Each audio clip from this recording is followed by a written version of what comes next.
उबैद बिन उमैर मशहूर ताबई गुज़रे हैं। अल्लाह ताला ने इनको बड़ी फसीह ज़बान दी थी।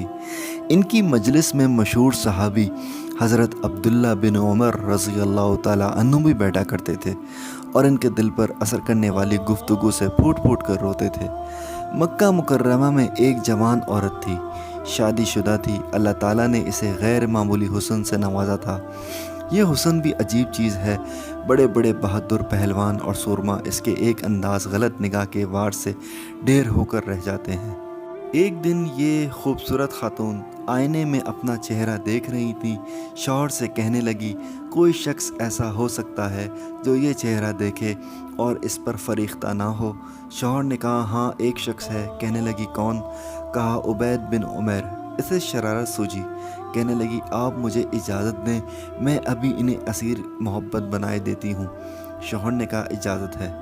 वो उबैद बिन उमैर के पास आई और कहा, मुझे आपसे तन्हाई में एक ज़रूरी मसला पूछना है। चुनांचे उबैद बिन उमैर मस्जिद हराम के एक गोशे में इसके साथ अलग खड़े हो गए। इसने चेहरे से हिजाब सरकाया तो इसका चांद सा चेहरा क़यामत ढाने लगा। उबैद ने इसे बेपर्दा देखकर फरमाया, खुदा की बंदी, अल्लाह से डर। कहने लगी, मैं आप पे फरीख्ता हो गई हूँ, आप मेरे मुताल्लिक़ गौर कर लें। दावत गुनाह की तरफ इशारा था। उबैद बिन उमैर इसके झांसे में कब आने वाले थे।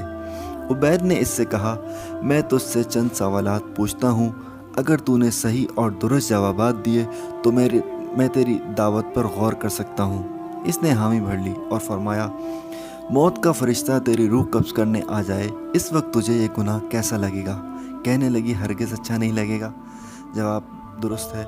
लोगों को इनके अमाल नामे दिए जा रहे हों और तुझे अपने अमाल नामे के मुतालिक मालूम ना हो दाएं हाथ में मिलेगा या बाएं हाथ में, इस वक्त तुझे ये गुनाह अच्छा लगेगा? कहने लगी, हरगिज़ नहीं।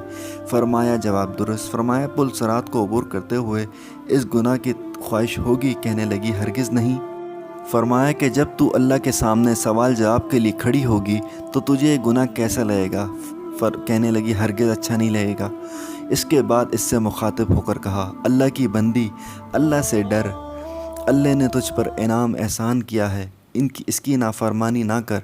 चुनांचे वो घर लौटी तो उसकी दिल की कायनात बदल चुकी थी। दुनिया की लज्जतें और शोखियाँ इसको बेहकीकत मालूम होने लगी। शौहर ने पूछा, क्या हुआ? कहने लगी, मर्द अगर इबादत कर सकते हैं तो हम औरतें क्यों नहीं कर सकती? हम क्यों पीछे रहें? और इसके बाद नमाज, रोज़ा और इबादत में मुनहन होकर एक आबिदा और परहेज़गार खातून बन गई। इसका आज़ाद मंद शौहर इसकी हालत देखकर कहा करता था, मुझे उबैद बिन उमैर के पास शरारत के लिए बीवी भेजने का किसने मशवरा दिया था? इसने तो मेरी बीवी को बिगाड़ कर रख दिया है। पहले हमारी हर रात शब ज़फ़ाफ़ थी, अब इसकी हर शब इबादत बन गई है। वो रातों को इबादत में मशगूल होकर राहिबा बन चुकी थी।